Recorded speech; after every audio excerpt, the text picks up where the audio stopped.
puisqu'il faut changer le monde.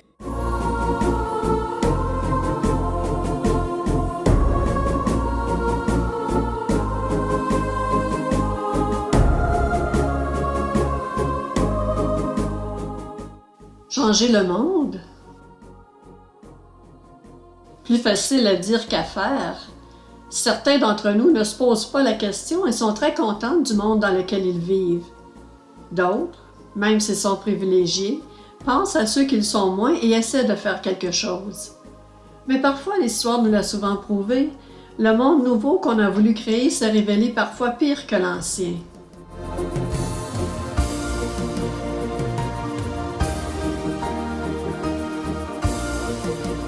En 1789, en France, devant tant d'inégalités et de misère, des hommes se sont levés pour changer la société et apporter la liberté, l'égalité et la fraternité.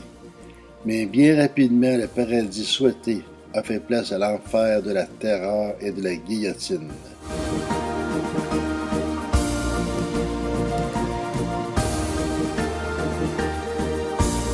Et souvent, là où les hommes veulent imposer leurs idées du bonheur, c'est le malheur qu'on récolte.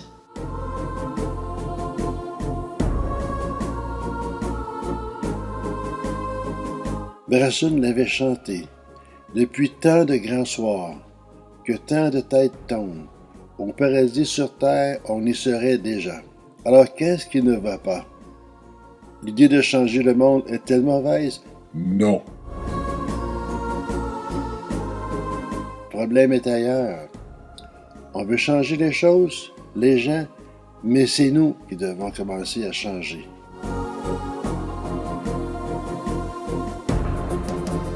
Comment les hommes imparfaits et injustes que nous sommes pourraient-ils créer un monde juste?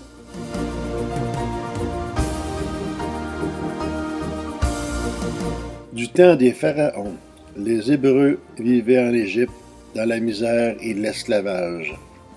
Moïse était privilégié. Il vivait à la cour du pharaon.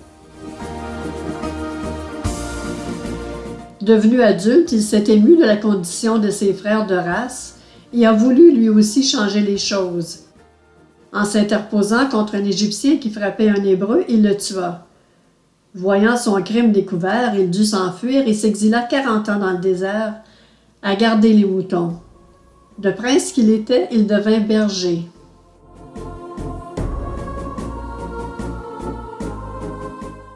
Cette longue traversée du désert brisa toute la fausse confiance qu'il avait en lui-même. Au bout de ses 40 ans, Dieu lui apparut dans un buisson ardent et l'envoya en Égypte pour libérer le peuple hébreu maltraité. Comptant cette fois-ci non sur sa force, mais sur la puissance de Dieu. Moïse fit sortir son peuple avec de grands miracles pour l'emmener dans la terre promise.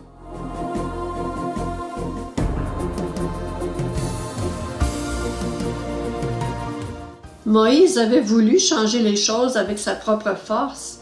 Il a échoué. Il a dû reconnaître la réalité de sa nature humaine et son impuissance à changer les choses. C'est alors qu'il a rencontré Dieu, qu'il lui a fait confiance et qu'il a réussi.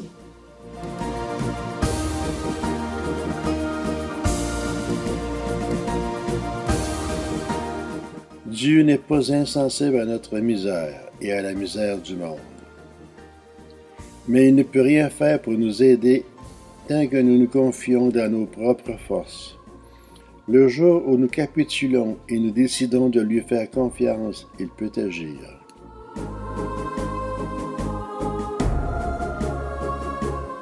En se soumettant à Dieu, Moïse a changé le destin de tout un peuple. En se soumettant à son Père, Jésus, le Fils de Dieu, a changé le destin de chaque être humain en mourant sur la croix pour notre salut éternel. Cette victoire est aussi pour toi. Tu peux toi aussi devenir un libérateur, mais cela à 2 conditions. Tu dois reconnaître l'impuissance et les échecs de ta nature humaine et tu dois accepter de soumettre ta vie à Jésus et à sa volonté. Alors, il pourra t'utiliser pour changer le monde. Si tu reconnais la vérité de ce message et si tu veux que Jésus t'utilise pour son œuvre, fais cette prière. Seigneur Jésus, je reconnais mes échecs et l'impuissance de ma nature humaine, mais je veux changer. Merci Jésus d'avoir porté toute ma misère et mes péchés sur la croix. Je crois que Dieu t'a ressuscité des morts.